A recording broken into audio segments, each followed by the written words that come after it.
চোখ ধাঁধানো সংখ্যার মতো মনে হলেও এটা এখন বাস্তবতা।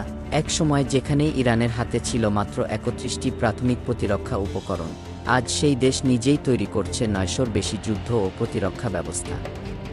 আক্ষরিক অর্থেই এ এক বিপ্লব। ১৯৭৯ সালের ইসলাম বিপ্লবের আগে ইরান ছিল আমেরিকার অস্ত্রের উপর নির্ভরশীল। কিন্তু সময় বদলেছে পররাষ্ট্রনীতি, বদলেছে প্রতিরক্ষা কৌশল। এখন আর বিদেশি সাহায্যের দিকে তাকিয়ে থাকতে হয় না তাদের, বরং নিজস্ব প্রযুক্তিতে গড়ে তোলা অস্ত্র কারখানাগুলোই এখন ইরানের রণশক্তির মেরুদণ্ড। সম্প্রতি ইরানের প্রতিরক্ষা মন্ত্রণালয় ঘোষণা দিয়েছে, তারা ৯০০-র বেশি ধরনের অস্ত্র ও প্রতিরক্ষা প্রযুক্তি নিজেদের দেশে তৈরি করছে।